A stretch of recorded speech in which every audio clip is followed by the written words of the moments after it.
all praise. You have established our fathers as beacons on the earth, leading us all to the true faith through them.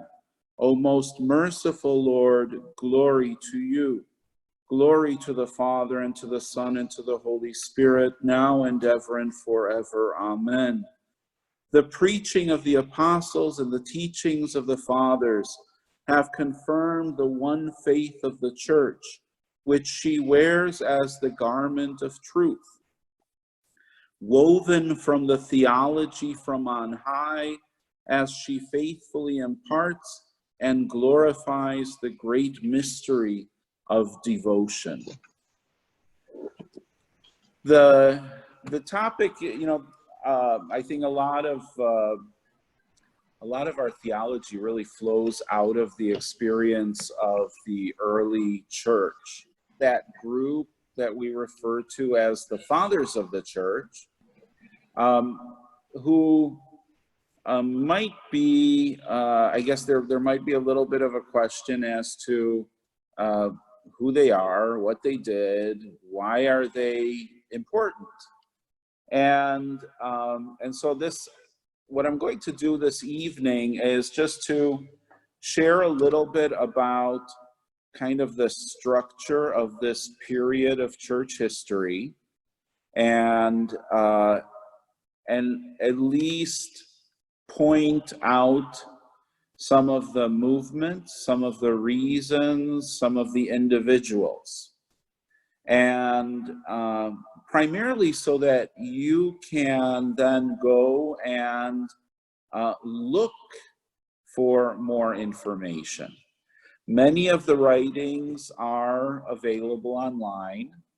Some of the treatises, some of the documents, some of the homilies, some of the letters are not particularly long. And some of the things that you will find very interesting. Other things that you will look up, you will find tremendously boring. And some of the things you'll look up will probably even be just plain old confusing. Because in this body of religious literature, I guess you could say, there are many different parts and pieces, and many different characters. And the characters, they correspond to the background they came from, as well as to the audience they're dealing with. Sometimes when we, open up that document and read it, and, even some famous documents, we may read it and think, wow, this is really boring.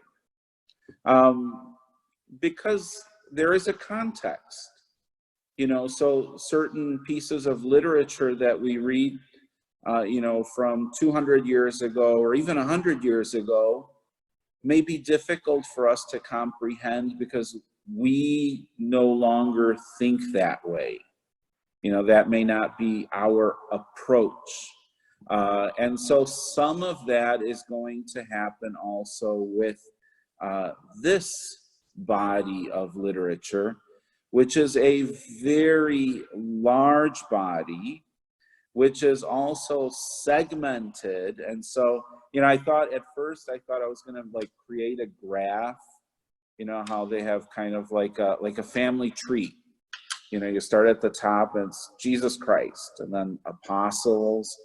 And I realized when I was 150 years into it, I was lost already, because it gets really confusing. And there's overlap. There are, people that we assume would be from, where they served as priests. We assume that they're from there, and yet their thought actually comes from a completely different region and city. And so it gets a little dicey. So that's why I think the best way to explore the fathers of the church is really to begin an individual relationship. go, pick one that you think you might have an interest in his writings, and explore the circumstances of his life, find out where he was, what he was writing for, and then begin to explore the literature, the things that he produced.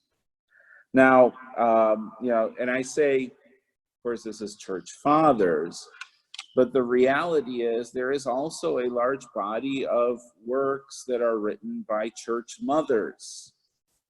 And so there are those pieces which are also preserved and are today receiving quite a bit of attention.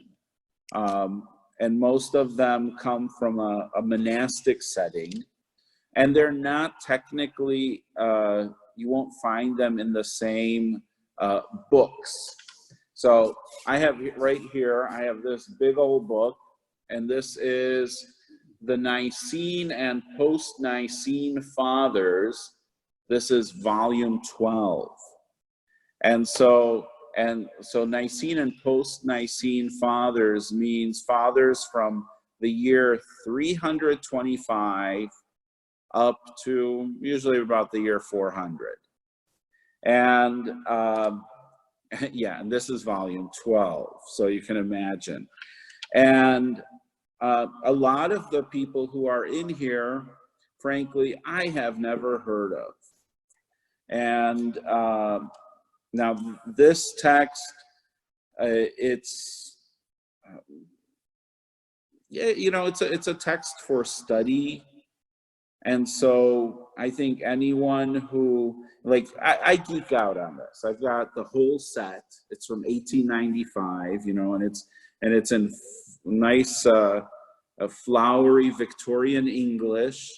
So it's a nice thing to have as a kind of an exercise of study. However, it's also very difficult read. And I think that's one of the reasons why for many Catholics and many Christians, the body of patristic literature, as we call it, the fathers, has remained kind of unattainable, because it's like, hey, we have enough fun reading the Bible, and then you go like Ming, that is the series of patristics. Ming, which was published first in the 18th century, and I think it numbers about 250 volumes, and that's not even the whole body of patristic literature, because it doesn't include the mothers, and it stops at a certain century, so it doesn't continue. So yeah, it can seem a little daunting. And so obviously that's not exactly the right place to begin. And I'll share with you some of the options that I do have as a good way of starting. A lot of books today you can get on Kindle. A lot of things are free even. And so, that's a good way of kind of beginning the exploration of the fathers of the church. So I'm going to begin with a couple of statements just as kind of a starting point for us. In the church, in the Catholic Church, there is a category that is known as doctors of the church.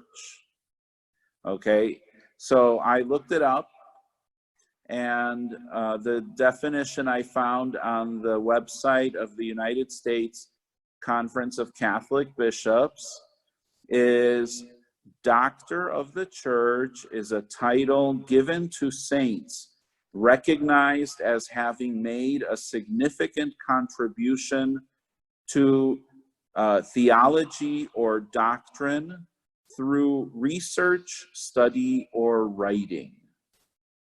And so the doctors of the church are not necessarily the fathers of the church.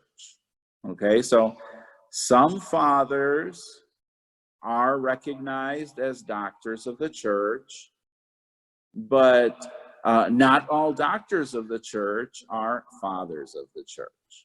So the fathers of the church include also actually a great many fathers, bishops, priests, deacons, who were never canonized. Some who were actually pretty well criticized.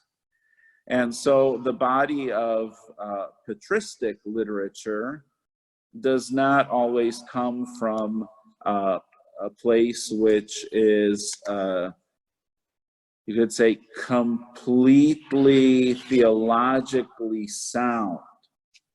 And so we have a few of those, and we'll talk about some of them and some of the problems that they ran into that caused them to be great fathers, because they are leaders and teachers of faith, and yet not saints.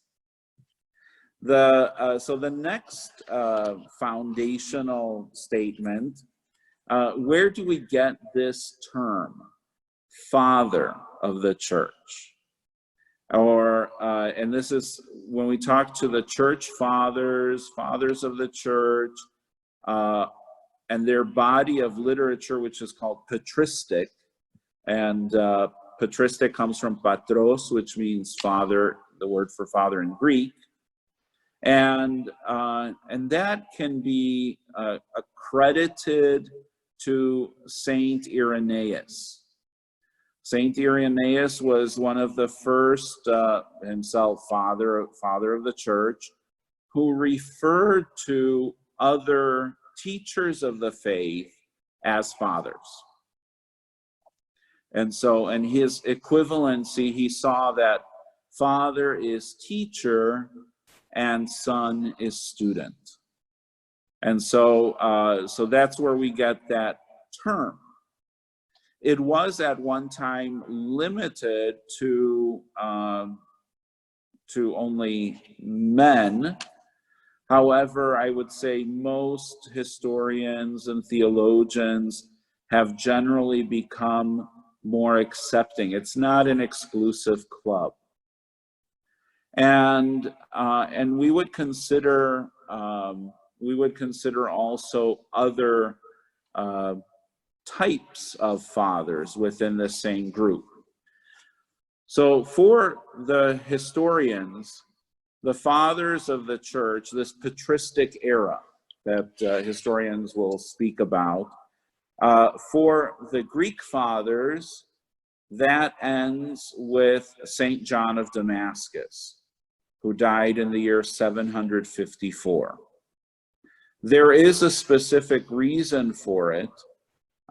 Saint John himself was already living under Islam.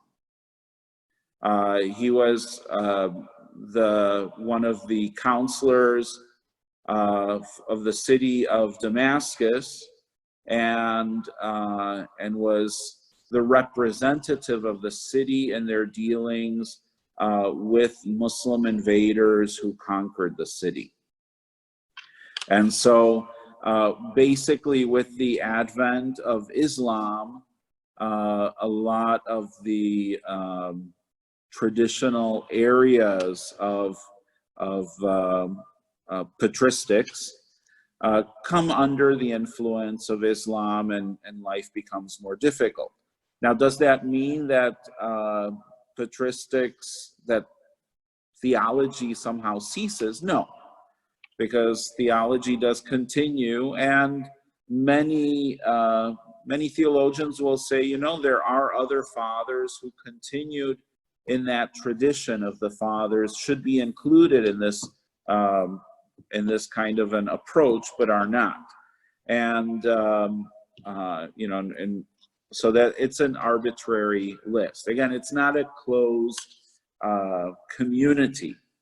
For the Western Church, for the Latin Church, so generally speaking, the last of the patristic era fathers is usually Saint Bernard of Clairvaux, who died in the year 1153.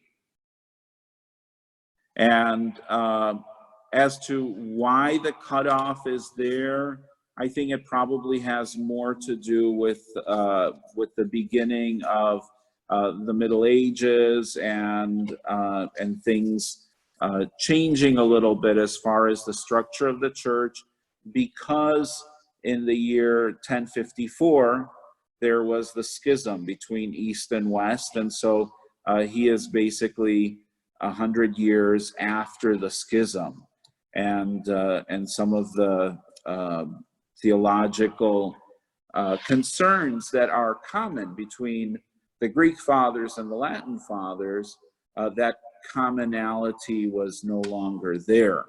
And so, so really after Bernard, there is a flourishing of Western theology, of course, with the most famous person being St. Thomas Aquinas.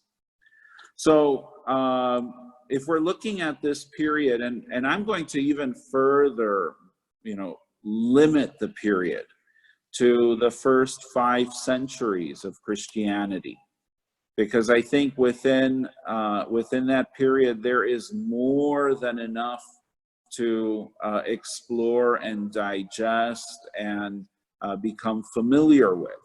Of course, for your own study, yes, you can go beyond that and look at some of the other fathers. Why not? But at least for our purposes, just to be able to conclude this in a timely fashion, it's better to limit ourselves to a smaller period, because as I said, it does get a little confusing. So what constitutes a father, quote unquote, a father? There are 3 criteria that are generally accepted by historical theologians as a way of evaluating a father. Firstly, sound orthodox doctrine. Secondly, witness and holiness of life. And thirdly, antiquity, that it have a history that is traceable, so that it's not just a attributed letter or document, but rather it can literally be, it reeks of antiquity. And that usually has to do more with the use of the language, the style of the Greek or Latin or Syriac, things like that one can ascertain if it is authentic or not.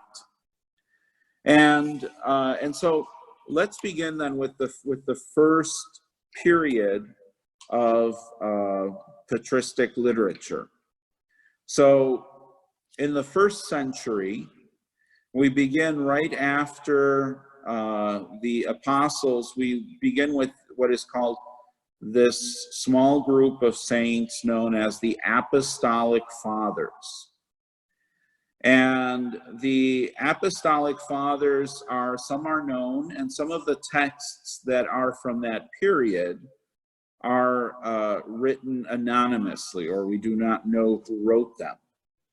And one of the qualities, or some of the qualities of this first patristic phase is, firstly, the antiquity of the language, the archaic nature of the language that is used. Secondly, its simplicity. This is, coming right out of the gospel tradition, literally at the same time when the gospels were coming together, were first being written down and recorded. So this period of the Apostolic Fathers is concurrent to the gospel tradition. One of the elements that we know about is that within the writings preserved to us from this period, the quoting of Scripture, specifically the New Testament, is a little sketchy because, again, the Gospels were not in their final form. And so some of the quotes that we see, some of the words that are used, may be reflective of texts that ultimately did not end up in the New Testament. And so that's also proves the antiquity of the text. The other characteristic is that the style as well as the thought is very clean. So there is not what we would see later on in Fathers, the use of a very flowery language, or also a very specific theological language, because some of that theological language at this point did not yet fully exist. And so the simplicity is also reflective. Now, the three, I would say, best known fathers from this period are Saint Clement, Pope of Rome. He was the third pope. Saint Ignatius of Antioch, and Saint Polycarp of Smyrna. Saint Ignatius of Antioch is very well known, especially for his letters. There are other, as I mentioned, there are other texts that are part of this body of what could be called apostolic patristic literature. And some of these texts are familiar, I'm sure you're familiar with. Probably the most famous one is the Didache. And the Didache, as well as the apostolic constitutions, those two texts are considered to be really the oldest texts about church life, and worship.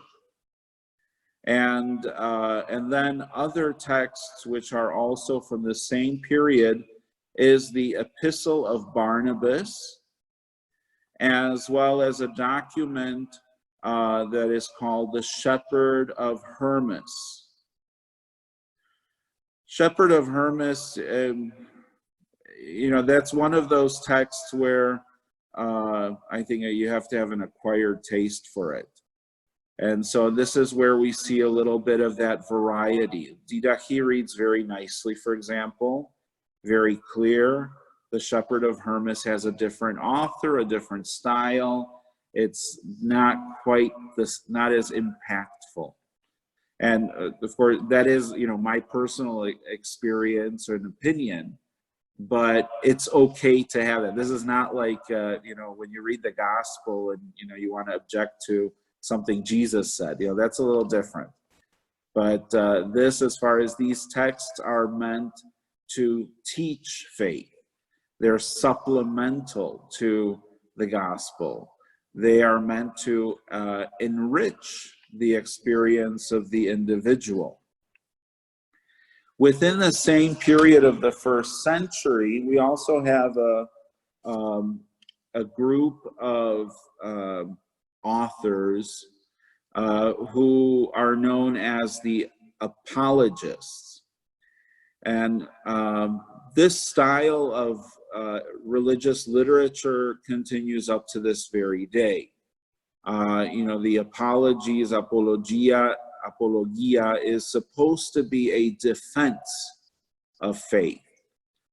The people who undertook this task of defending faith in a literary, usually written form, were addressing some of the critics of Christianity. So very often in this phase of Christian development and Christian life, we'll find the apologia is directed at groups such as the Jews. There's quite a few texts that are directed, because the early church at this time was comprised of many who had come to Christ from Judaism. Some of them had problems with going from Judaism to Christianity, and so they tried to hold on to certain aspects of their Jewish background. And sometimes that was done successfully, and sometimes it was a bit mixed up and not done in a way that was conducive to a healthy Christian theology. And so that was an issue in the early church. The other groups that, with the Romans, there technically was not much of a defense of Christianity. Let me tell you what is going on here around the year 100. The year 64, massive persecution of Christians in Rome. The year 100, Christianity is present in most major cities in the Mediterranean, so in the Roman Empire. In the year 117, massive persecution in the city of Smyrna. In the year 177, huge persecution of Christians in Lyon, in what would be France. So, and these are the bigger ones. So between them, there are a lot of smaller persecutions and arrests, and people who are being bought and sold as slaves and fed to the lions. And, if you want to know about what's going on, just go to the Roman Martyrology, which lists only for the Church of Rome all of the people who had been martyred. And in some cases, you come to a date and it says that, 4,000 people were killed. It doesn't even give the names, it just gives a number. And, so persecution was the big thing under the Romans. So there wasn't much of a debate that we would consider an intellectual debate with Roman authorities or with Roman intellectuals. However, in some places, such as the city of Alexandria in Egypt, there was a long-standing school of philosophy. And so there was a context in this period of the 1st and 2nd centuries. There was a place where debates of this nature would take place. And the debates included very often philosophers of the Greek tradition, pagan, as well as some philosophers of Jewish background, like the famous Jewish philosopher Philo. And of course, the Christians, many of the Christians who had come into Christianity came from a background of well-educated Hellenism. And so we have, from this period, there are the apologist fathers. We have Aristides of Athens, who is not a saint. We have Saint Justin the Martyr, also known as Saint Justin the Philosopher. And Saint Justin is a very interesting read, very important for this kind of like first generation of Christian teachers who were not afraid of philosophy, of pagan philosophy. And so they fought against paganism, but they used the weapons of the pagan philosophers. And then also in the Greek tradition, Athenagoras, who is also not a saint. In the Latin tradition, so there is a priest from the city of Carthage, Tertullian, who is also very well known, and actually one of his works, which is called Of the Prescriptions Against Heretics, it kind of says it all.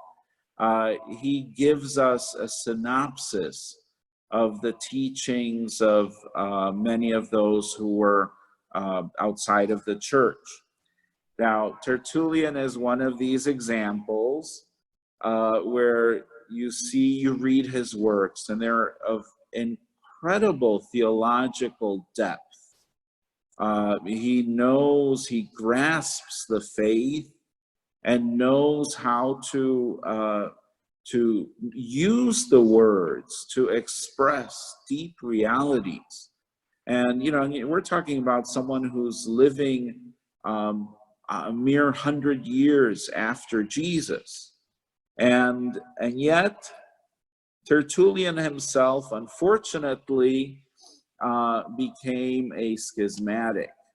And so later in life, he ended up having an issue with some of the teachings that were and became part of the church's heritage of faith. And he and a group of other priests and laity formed another ecclesiastical body. And so it produced a schism. Why is this not a big deal, historically speaking? For the life of the church, we think of the church as having fallen apart much later. Well, because at this point, the church was persecuted. So although these fathers were teaching, and they did hold certain positions against others who had differing positions, there was really, it was difficult to find like a centralized authority that could bring all these things together. And so very often, especially with very pious men, they were driven by their faith, and sometimes they were driven in the wrong direction. And so that is something that is a part of human nature. And unfortunately, because the church was itself living through persecution, there was no way of really reconciling. The sad thing is that some of these wonderful fathers end up being condemned, and later on they are condemned in different councils and synods because they're still studied and worked, and their works are appreciated and used for teaching. And in some of these synods, the zealous leaders who wanted to purify everything, so they decreed that the works would be destroyed.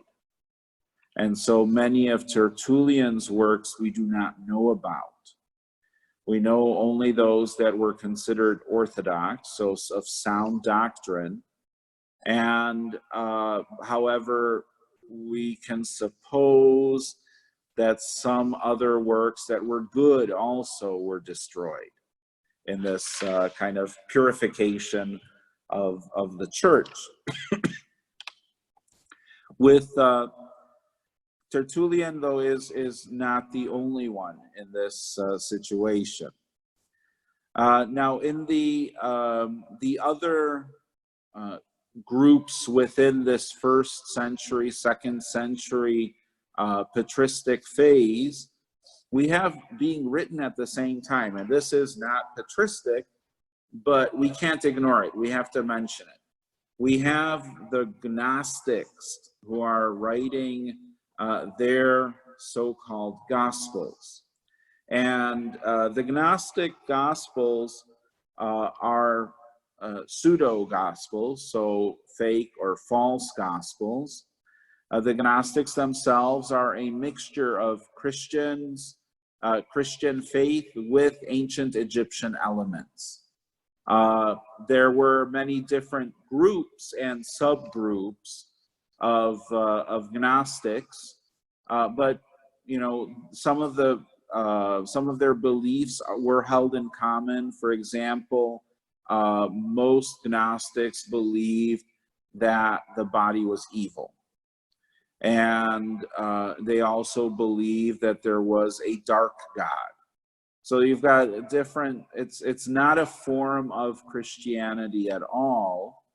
However, they did take some elements of Christianity. The funny thing is, I'm sure you've seen every couple of years, usually it's around Easter. I guess this year we were spared because of Corona, but usually around Easter, so you see these headlines that come out and they say, a new gospel has been discovered, the gospel of Judas, or the gospel of Mary Magdalene, and the Pope is distraught. He doesn't know what to do, and these are salacious headlines. These texts are known to us. They were texts that were rediscovered by archaeologists when they were working in Egypt, beginning in the late 19th century. And so a lot of these texts written in Greek were translated and for historical study, but they have no impact directly on the faith of the church. Why I'm including them is because some of the fathers in this period, including Tertullian, who wrote about the prescriptions against heretics, he includes the Gnostics as one of the groups that he sees as heretical. And so it's important to be aware that in the same period of time, Gnostics were producing these texts, and some of the fathers were reacting to them in condemnation. There's also a group of heretics that are called the Marcionites. And the Marcionites, they followed a man named Marcion, who was the son of a bishop. At this time, bishops were also, some bishops were married. And he, it seems, came into contact with Egyptian Gnostics and then brought some of that to Antioch, which was another one of the major Christian capitals. And so there he began a heresy, and it was a heresy that some historians will say is actually anti-Semitic in nature. And so he taught that Jesus was the Savior sent by God. Paul was the chief apostle, not Peter.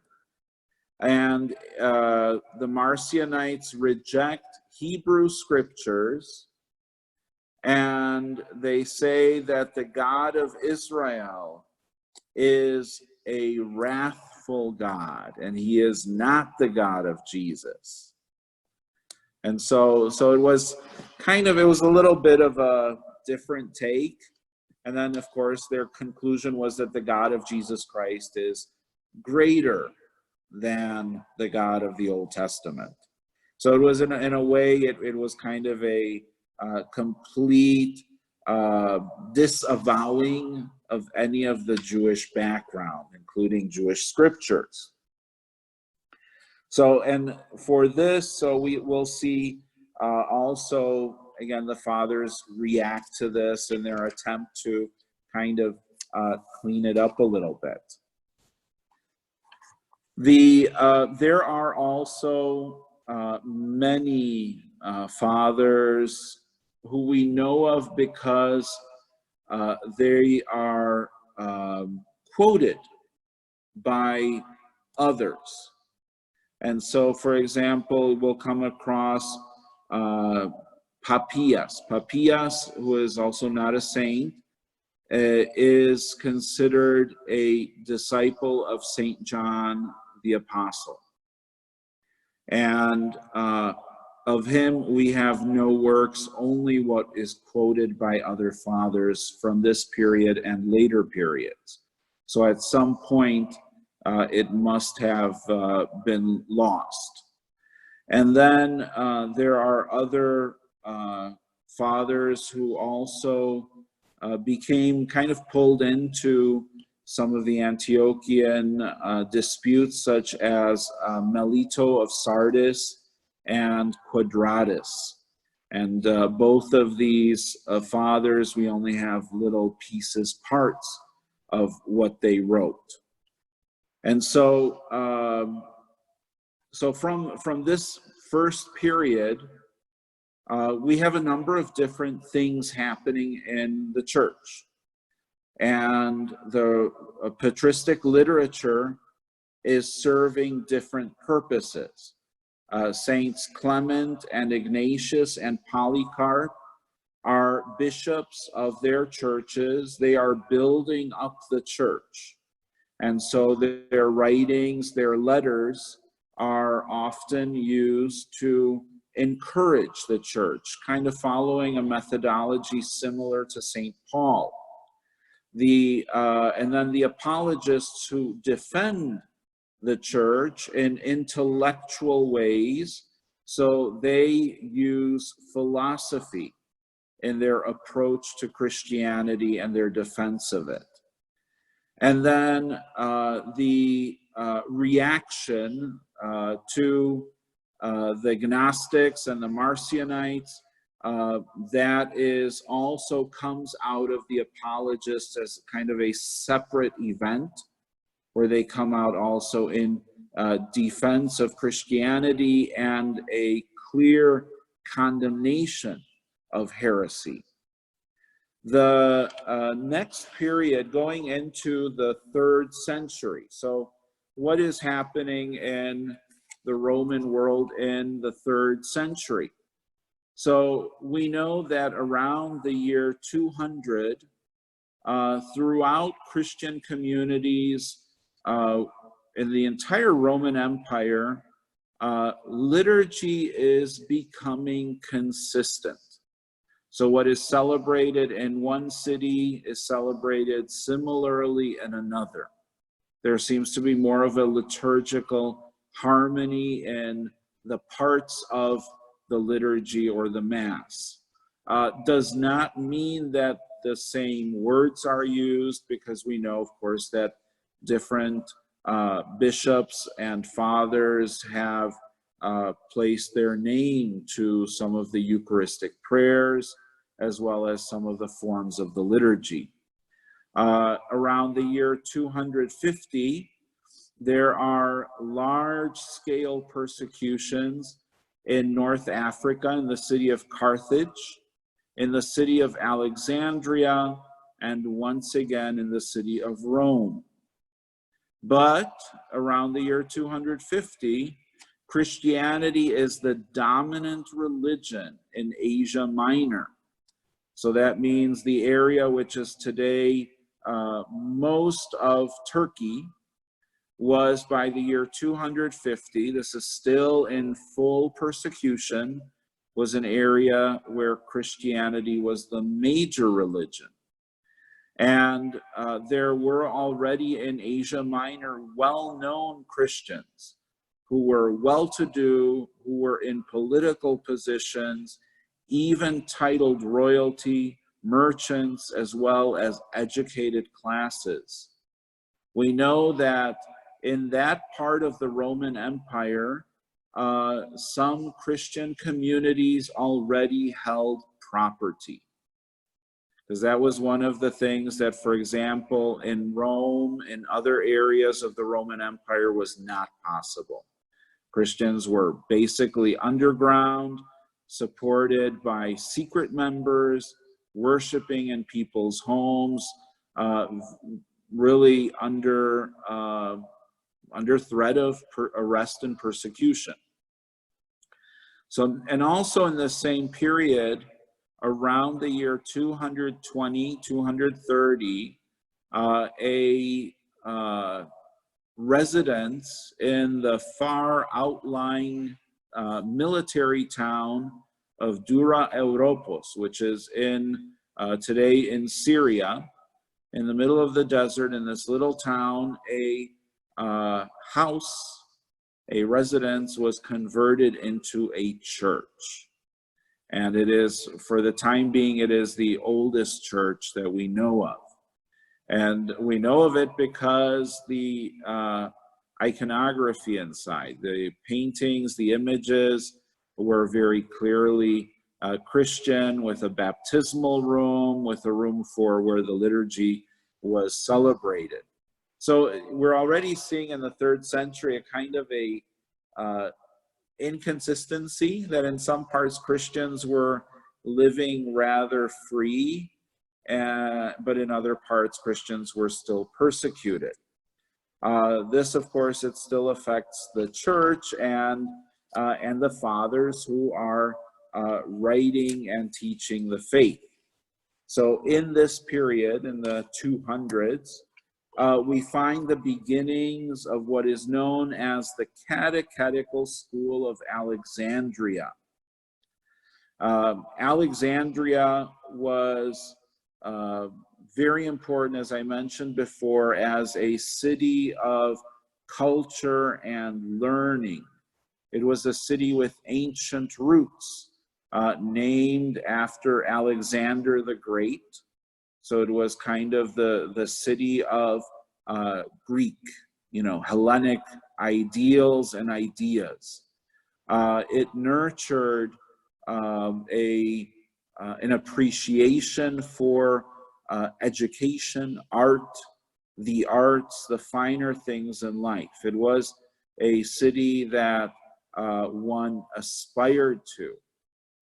And it was also recognized by Rome as being really culturally superior to the rest of the Roman Empire. So within this setting, this catechetical school of Alexandria comes into being, basing itself, building upon the tradition of the fathers who espoused philosophy in Alexandria just a century before. And they developed a couple of tools that became very important for how we study Scripture. So they developed an approach to Scripture that is used within the patristic tradition, and it is still a way that we read and study the Bible. And it is something that they didn't invent, because this was already being done by the Alexandrian Jews, specifically taught by Philo. And it was even to be found among the Greek pagan philosophers. This approach is the allegorical interpretation of Scripture. And so what does that mean? That's an important thing to understand first and foremost. It is a method of interpretation that assumes that the Bible has various levels of meaning. So it's not just reading the Bible at a literary or historical sense, but looking at the text and assuming that within it is built in a number of different levels of meaning. And the levels which they, in the Alexandrian school, that they distinguish are four. Of course, the literal historical sense. So reading the New Testament as it is the story of Jesus. So just as it is written without interpreting, essentially. That is the literal or historical literal sense. Then secondly, the spiritual sense. And that is looking for a meaning that points to relationship with God. An interior and spiritual also can be exchanged with also the understanding of emotion and intellect. Then the next is level of meaning is the moral sense. So reading the text as what do we learn from this? How does this enrich and guide life? And how we decide and make choices. And then finally is the anagogical sense. The anagogical sense can be translated as the mystical sense. And so this is the interpretation that looks at specifically the life to come. So taking us beyond what we're reading here, but putting it directly into the prism of God's view. And this is how we still interpret scriptures.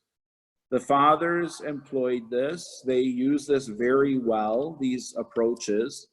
They use it very well to express the faith of the church, but also to render the text of the Gospels, but also the Old Testament, to render its message to be all pervasive, so that it's not just to be read as a historical document, but that it has relevance for our relationship with God, our relationship with each other, and for God's relationship with us, God's perspective on us. And so by looking at it in this kind of like a holistic way, we can get out of the text much more than what is just there in the words. And that is, then I think that is still, as I said, that's the way that we do study the Bible. It may not be as structured and organized, because that's one of the things that that we see in the patristic literature, that the fathers really knew how to craft their documents, epistles, teachings, homilies. They were crafted in a way that was very intentional. And so you couldn't really mix or mince words. It came across quite solidly. This method, so we find primarily there are a number of fathers of the church, again, some that we have documents of and some that we don't.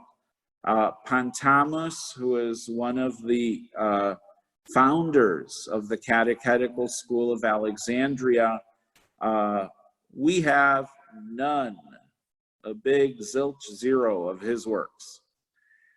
Probably has to do with some of the problematic writings. I think most historians think that there's some sort of a heretical thing there, and so that may be why.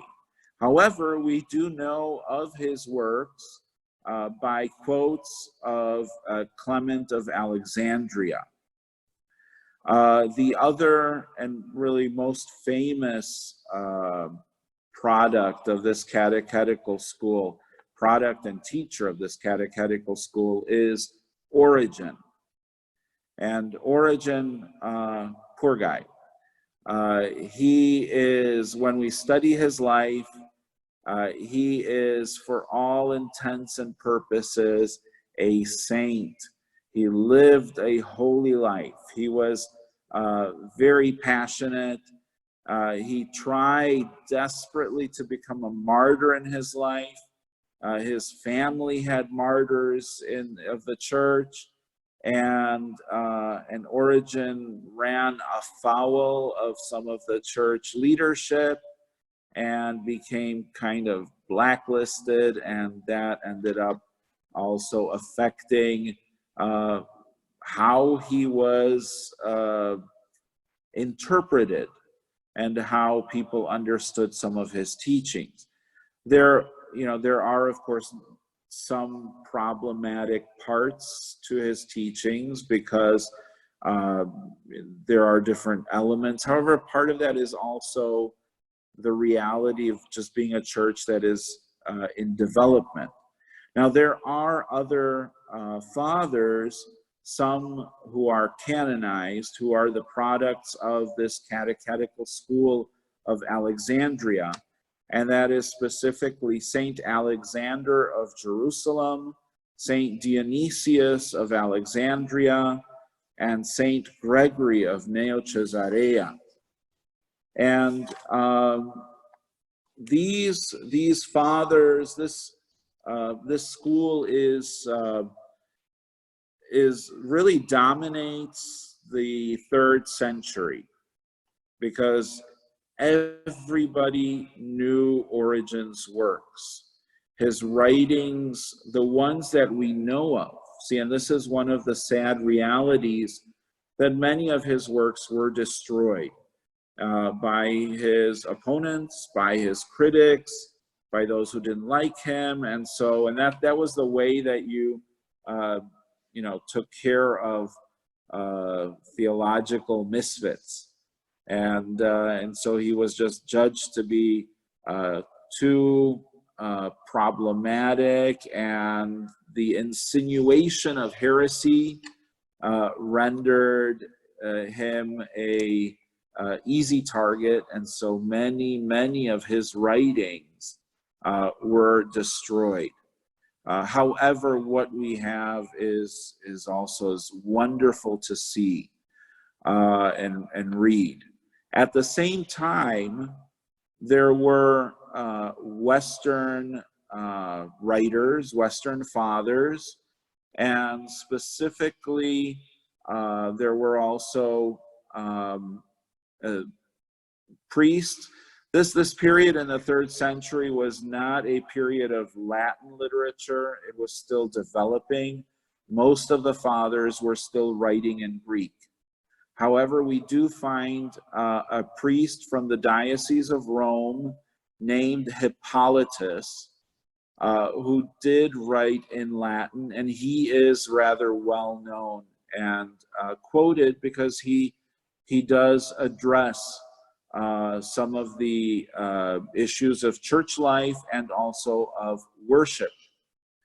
Then in Africa, we see in the city of Carthage, we see Cyprian, Saint Cyprian of Carthage, who was Bishop of Carthage, and he wrote in defense of the faith, specifically against Tertullian.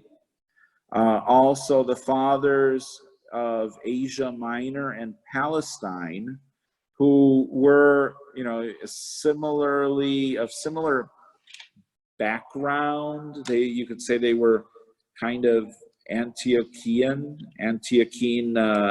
influenced, even though the region of Asia Minor and Palestine are quite far from each other. However, the theology that is taught by both Saint Gregory of Neo-Caesarea and Saint Methodius is of the, you could say, really of the same theological school. All of these fathers were greatly influenced by the catechetical school of Alexandria. And the catechetical school of Alexandria really brought into the church a new approach to scripture studies, interpretation, and also took philosophy and took it to the next level to appreciate it as a discipline, but did not relegate philosophy to just some pagan practice or pagan approach, but actually sought out to Christianize it. In the fourth century is considered for patristics the flowering of patristic literature. So what is happening in the fourth century? In the fourth century, we see in the year 300 the persecution of Christians by the Emperor Diocletian. In the year 305, the Roman Empire is divided officially into East and West. In the year 306, Constantine is recognized as the son of Constantinus, and he is given imperial dignity. In the year 312, the Battle of the Milvian Bridge, Constantine is victorious, and he comes to Rome and subsequently legalizes Christianity and begins the building of churches and basilicas and the imperial support of Christian communities. In the year 324, Constantine founds the city of Constantinople. And in the year 325, Constantine calls the Council of Nicaea. In the year 326 until 335, Constantine, through his mother, builds and dedicates the Basilica of the Holy Sepulchre in the city of Jerusalem. And in the year 337, Constantine is baptized. So there you go. It's a little backwards, but it took him a while to get there. And of course, in the year 337, Constantine dies. And going then a little bit further in the year 300, in the reign of Emperor Theodosius, so after the year 379, Christianity is established as the sole state religion of the Roman Empire. And in the year 381, the Ecumenical Council of Constantinople. So that century was very busy. And of course, the main reason being with the legalization of Christianity and now an open public debate on questions of faith, many Christians coming out from persecution realized that they did not share the same faith, that different regions were somehow influenced by other groups like the Gnostics, but also by other teachers such as the Alexandrian priest Arius. And so because of these difficulties, Constantine legalizes Christianity. Everybody now publicly can come outside and pray together, build churches, create the hierarchical structure of, patriarchs, popes, bishops, dioceses, parishes, missions, schools. All of this can happen. And Constantine is ready to support this. And I think to his great surprise, there's a lot of disagreement among the Christians because they don't have the same nuances, the same understanding of theology. And so that unfortunately leads to a lot of conflict. And that is why the Council of Nicaea was called, because he needed to bring together all the leaders of the church, the bishops, to come and figure out what is going on. What does the church believe? What have we received? Realize that up until this time, so we're talking about just under 3 centuries after Jesus's resurrection and ascension, there is still not a text of the Gospels, in that bound format that brings the four Gospels together. And so that's also another issue to consider. And it's another one of the tasks that Constantine did put his head to. So we begin the 4th century with a couple of very important fathers. One of my favorites, who is ultimately, again, not a saint, but is a well-known author both for apologetics, for defense of Christianity, as well as what he's better known for is history, is a bishop named Eusebius of Caesarea. And Eusebius writes this wonderful book, which it's not a spiritual text in the sense of like, the homilies of St. John Chrysostom or something. But it is a text that talks about many of those beginnings of the faith. He talks intimately about Constantine because for his history of the church, Eusebius actually interviewed Constantine. And so it's wonderful to get a sense of that. And there are many things in there which talk about how the church grew, the different miracles, and some stories that have been kind of shuffled to the closet of church history. And so it does read as a very nice and interesting text. Ultimately, Eusebius, although he was a good bishop and great writer, he is remembered as having Arian tendencies. So the Arians come from this priest of Alexandria who actually was educated in Antioch. And so this is one of those persons where you would think if only he had stayed in Alexandria, he would have gotten a better education at the Catechetical School of Alexandria. But he didn't. He went to Antioch and apparently got influenced by some of the heresies there.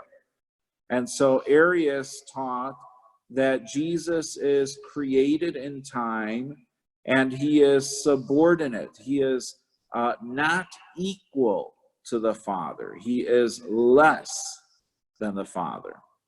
And so, and that's kind of in a nutshell. There's more to it. But this approach, which is really not Trinitarian, was something that was going through the church. And that's why if you for example, Google the title De Trinitate in Latin, you're going to find a whole bunch of fathers from this period who wrote about the Trinity. Because see, with the Arians, with Arius's influence, he was attacking, he was deconstructing any notion of the Trinity by having a bad understanding of who Jesus is. And so it was necessary then to, in the like with the sense of apologetics, to defend the Trinity. And so that's why we'll get a number of fathers who defend the Trinity, including Tertullian. The other fathers that are also fascinating to read and very applicable even in today's circumstances are Saint Cyril of Jerusalem. And he wrote a wonderful treatise that is called Instructions on Baptism and the Catechumens. And so he gives us a beautiful teaching about the mystery of baptism. And then there is another father who was a bishop in Cyprus named Saint Epiphanius of Salamis. And he wrote this nice little book that helps us understand how he does. This is done as an apology of faith, as a defense, but his book is called The History of Heresy. And so he takes apart the heresy, but it's not done in a way of criticism or just to tear it apart.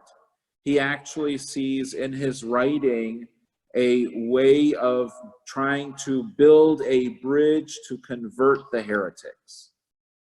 And so it's done, it is what we would call constructive criticism.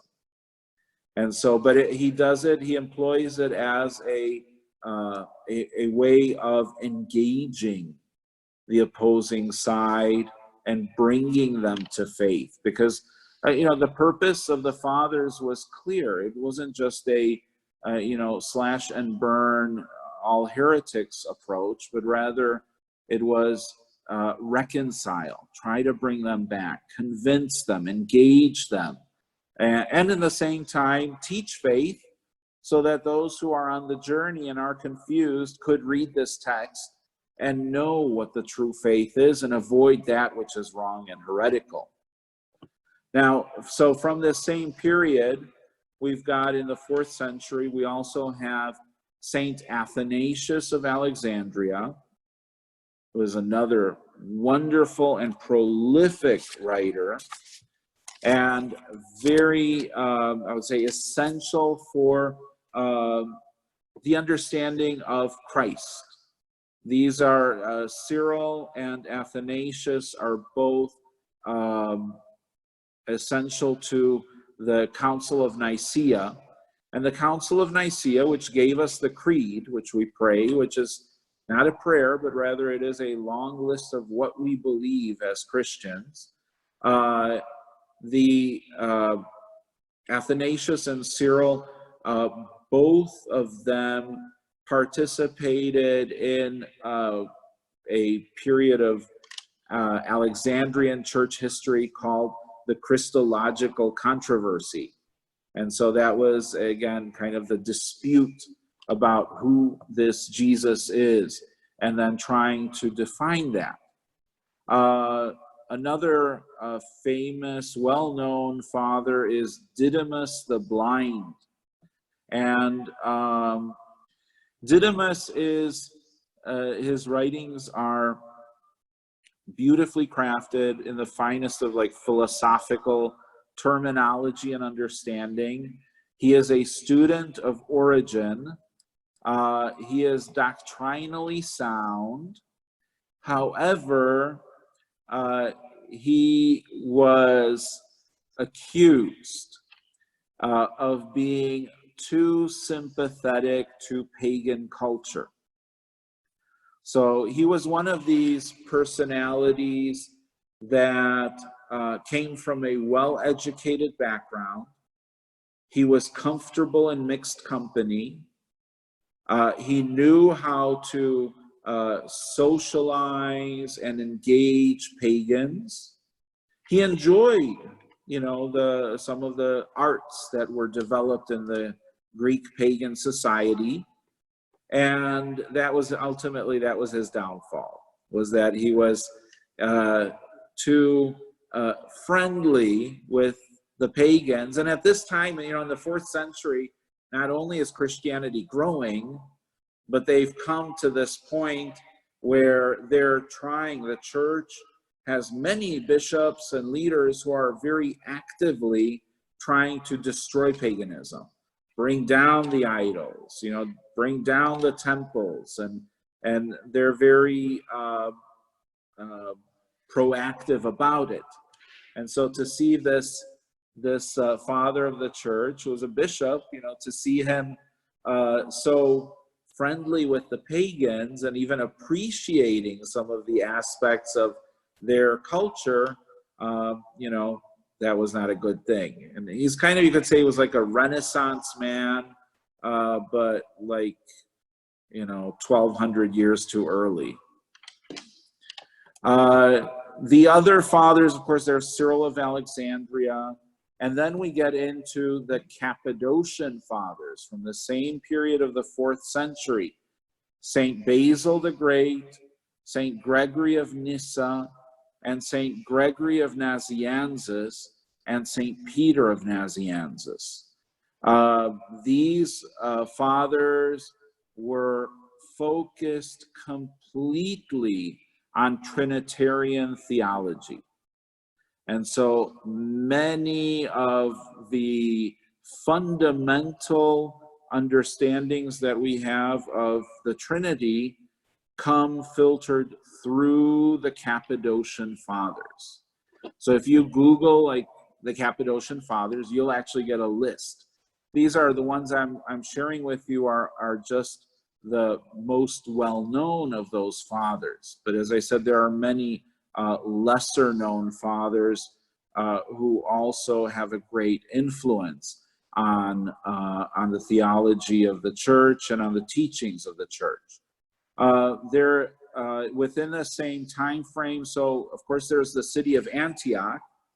And the city of Antioch, their school, could refer to it as the Antiochene school. Unfortunately, for most of the 4th century, it is controlled by Arianism. And so it has tendencies, not fully Arian as in Alexandria, but what has come to be known as semi-Arianism. And so such fathers who we do still read, fathers who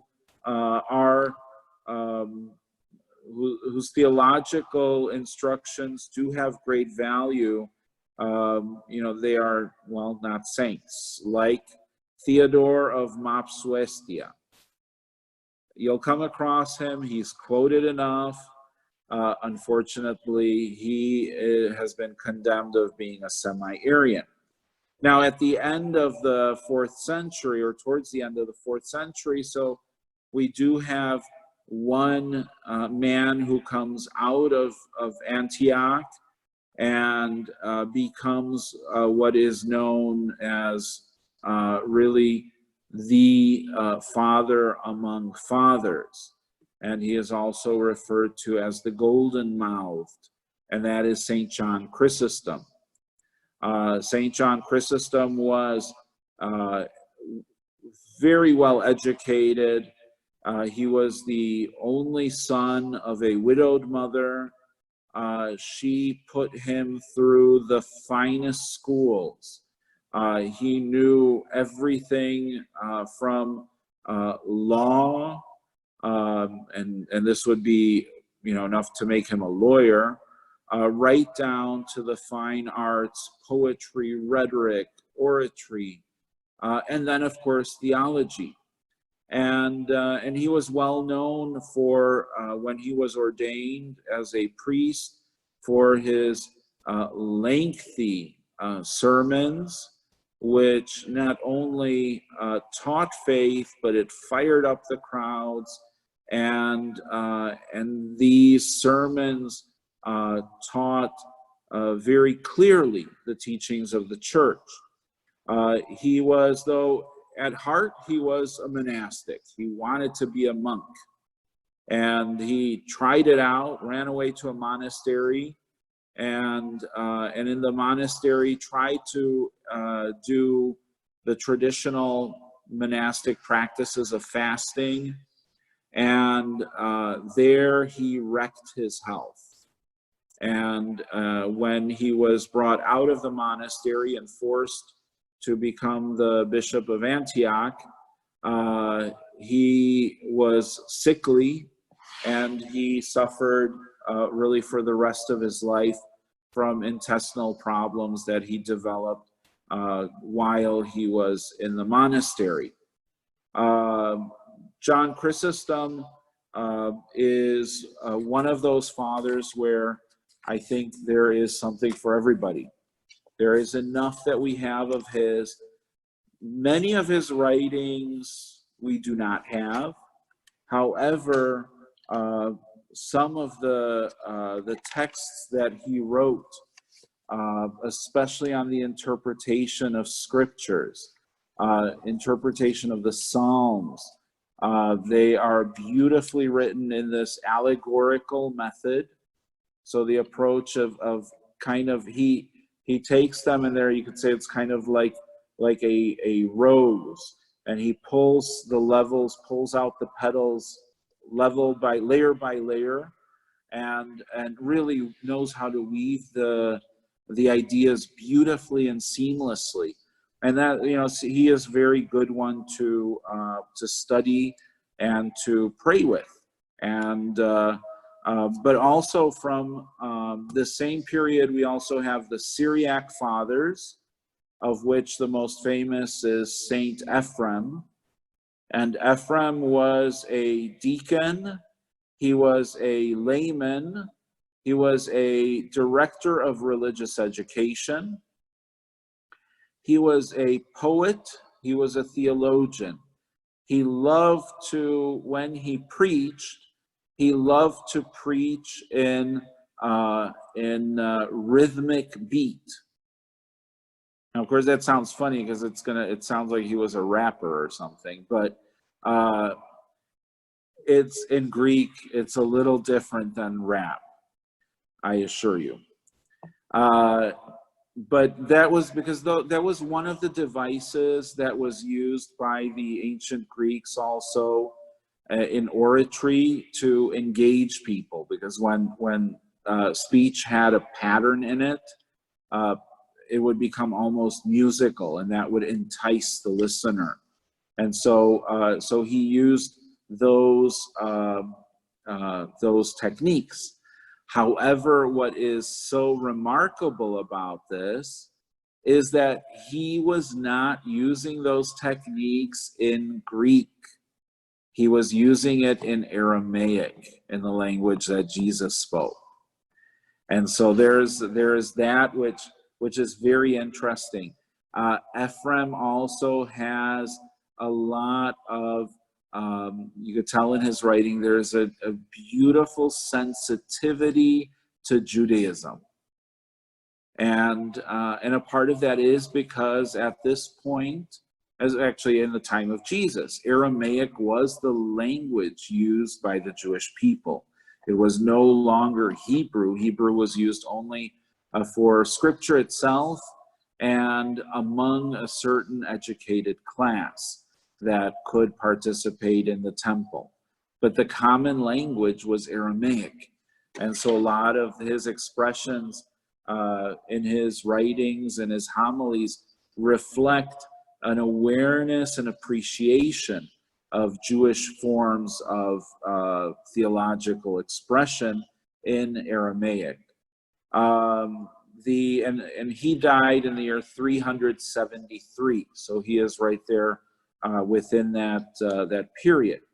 Now, the other important authors, we could go to the West.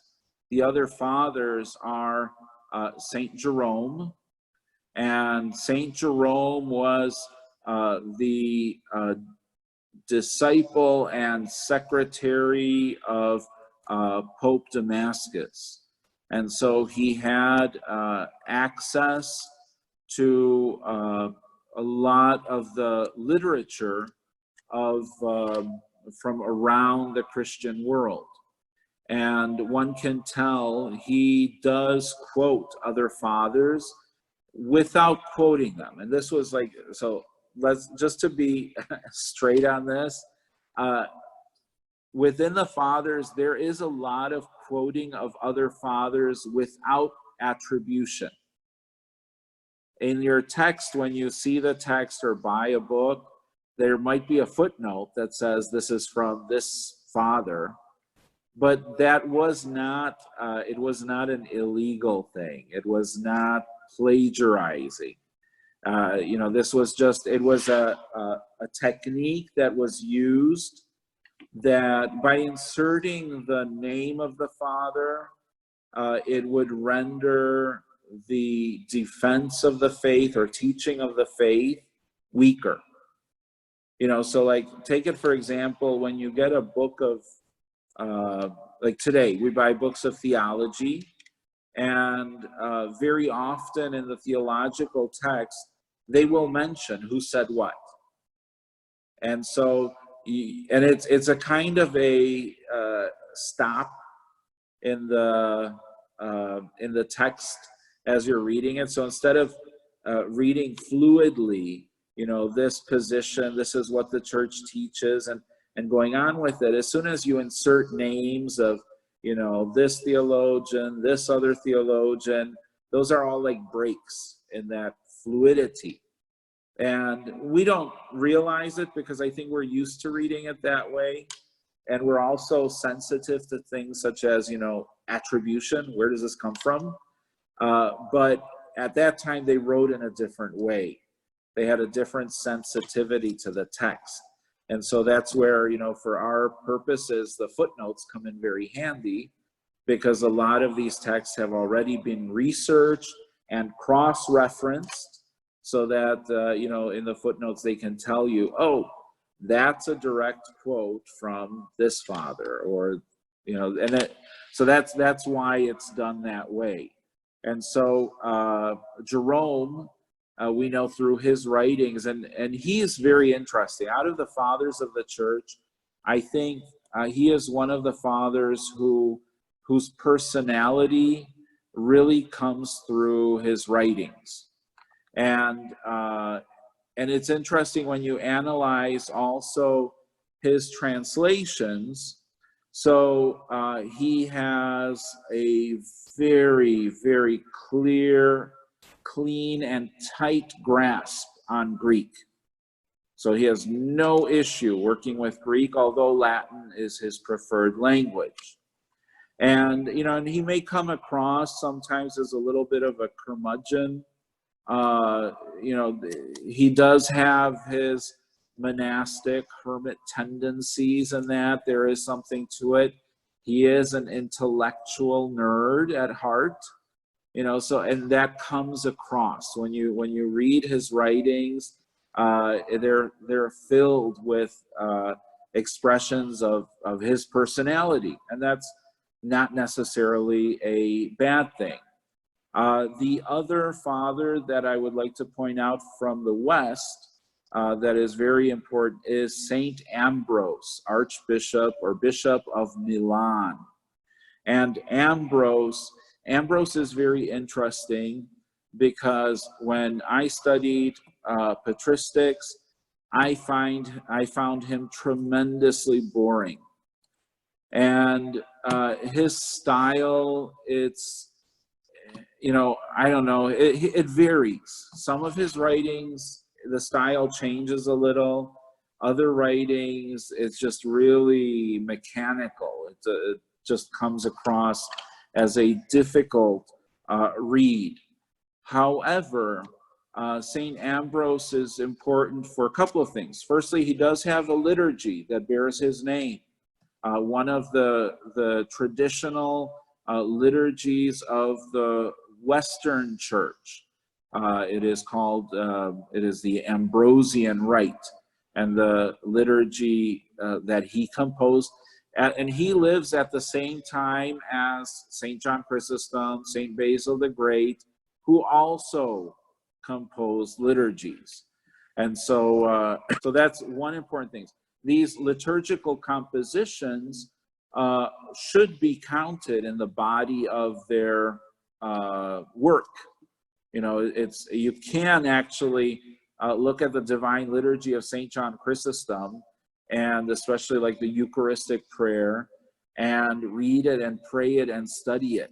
The words that are used are beautifully crafted.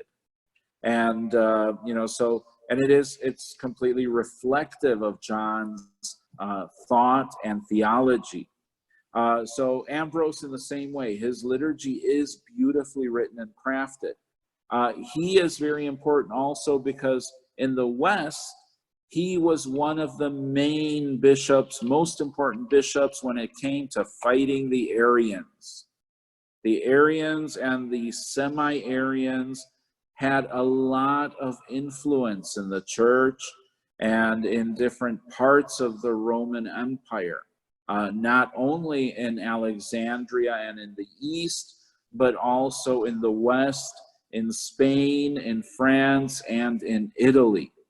And so his writings in defense of the faith are very important.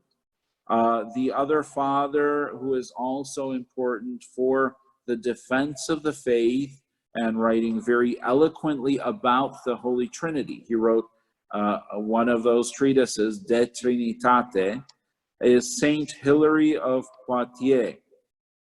And these were, I think, the most important of the Western fathers at this same time. We do have, though, there are other things which are happening. So we have the Nestorians are forming and beginning their activity, so another heresy. Then we have the School of Léron, which is another catechetical approach to theology. And we also have, finally, in the 4th century, we begin to see a body of patristic literature that is coming from popes. Popes begin to write what later on would become like encyclicals, documents that are for the teaching of the faith. And another body of literature are histories. Since up until the 4th century, the church was illegal and underground, church history was not really being written. It was, if anything, an oral tradition that was passed on by word of mouth. And so now, finding themselves in freedom, now they can finally begin to record what their history, what their sufferings, what they have gone through. But I will mention also at the end of the 4th century, another very important father is Saint Augustine. And Augustine becomes foundational for Saint Thomas Aquinas. Augustine is very much influenced by philosophy and especially by the philosopher Plato. He also wrote a work on the Holy Trinity called De Trinitate. There's no original names here. Everybody seems to repeat the same thing. And but his masterpieces are his works on the Psalms and on the Gospel of St. John. And there is, the fathers is, I mean, yeah, sure, we divide them into East and West, but some of that is perhaps more to give a geographical context. But ultimately, a lot of the fathers in this period functioned in both Greek and Latin, as well as a local language. Like we know that Athanasius and Cyril spoke the Egyptian dialect, the Egyptian language. So there might have been some differences between the fathers, but not as much as we see when we say Eastern and Western. One does not exclude the other. They are all the foundation of the church. After all, when you go to St. Peter's Basilica, so there is behind the altar, the main altar, which is at the back wall, not the one that we see the papal masses from with the baldacchino, but the one that's behind it. There is a papal altar there with a throne. There are 4 saints who are holding the throne, and it's the throne of St. Peter. It's a box that has within it pieces of a chair that they say St. Peter sat on. And the fathers who are holding it up, 2 are Latin, 2 are Greek. Of course, my favorite saint is visible right there, St. John Chrysostom. Now, they dressed him up as a Latin Baroque bishop, so, you know, I'm not thrilled about that. I'd rather see him dressed as a Byzantine bishop, as he was. But, hey, it's okay. I guess it's nice to be mentioned, so I'm sure he doesn't mind that.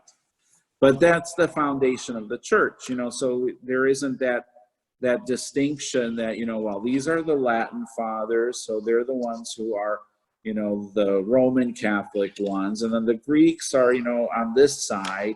There's actually quite a bit of flow and connect between these fathers. They were fighting against the same heretics. They had the same issues. They had the same theologies that needed to be taught and emphasized. So, you know, so don't be afraid of engaging some of these for your own study and edification.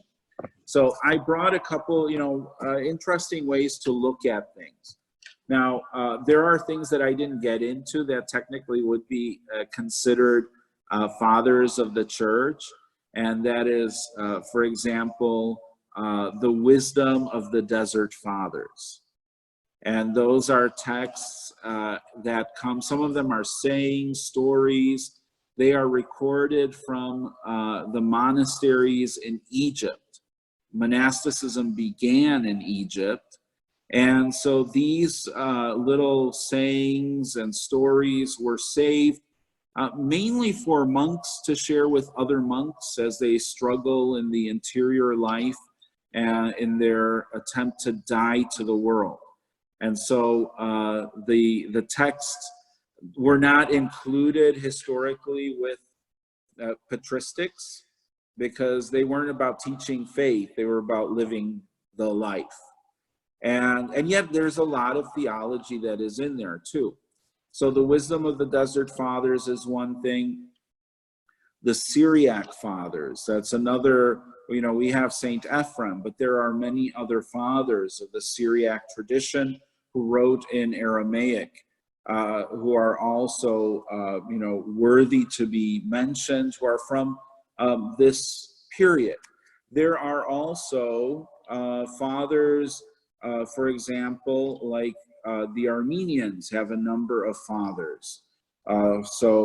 This right here is a little text that was produced by the Armenian church in Lebanon.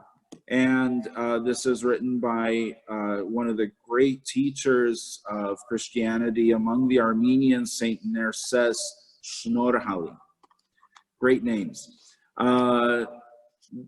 And interestingly enough, one of the most recent doctors of the church is actually an Armenian monastic who Pope Francis named as a father of the church, and yet he lived and died in a period of time when the Armenian church was not in communion with the Roman Catholic Church. And so it was, you know, and he's a doctor of the Catholic Church. And so because he taught the faith, and, you know, and the recognition, of course, also is that he lived at a time when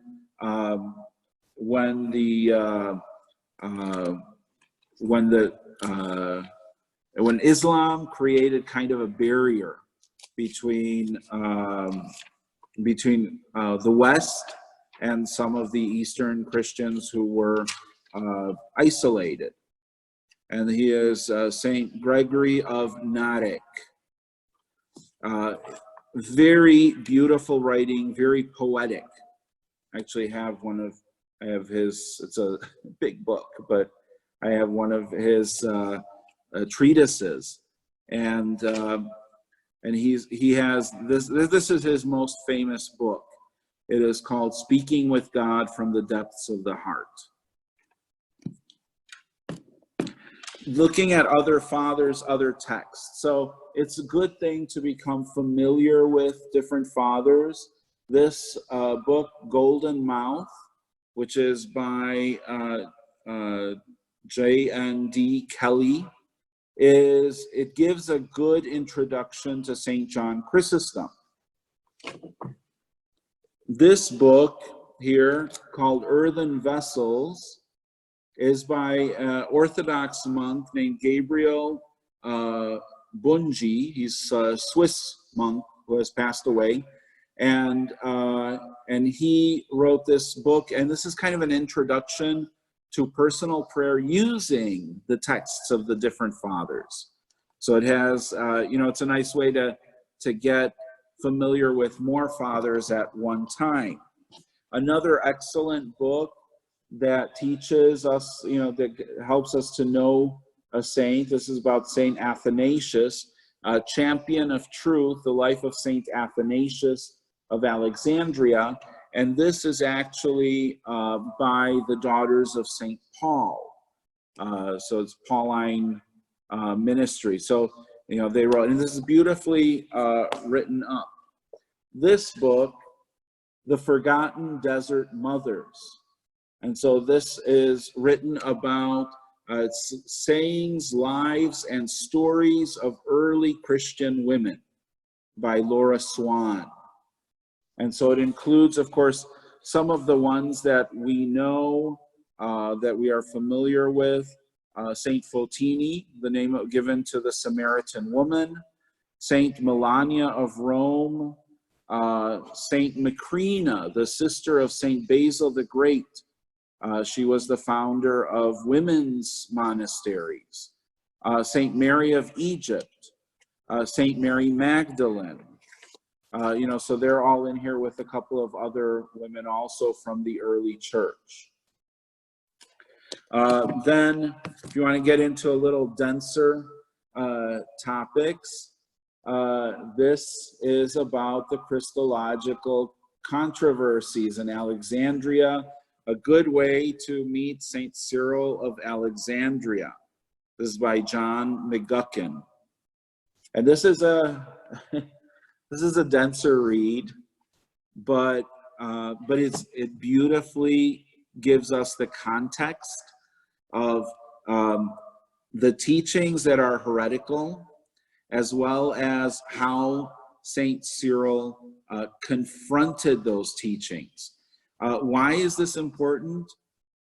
We are really surrounded by a lot of heresy. There is, if you go and check out some of these churches, or even listen to some of the TV preachers, you should get a sense of something's not quite kosher here. And, to have this kind of a resource, to be aware of some of the fathers who really spell it out clearly, it's invaluable. I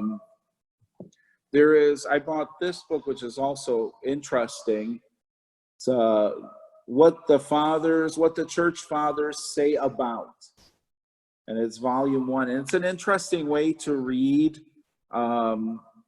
about the fathers without reading all that a father might say.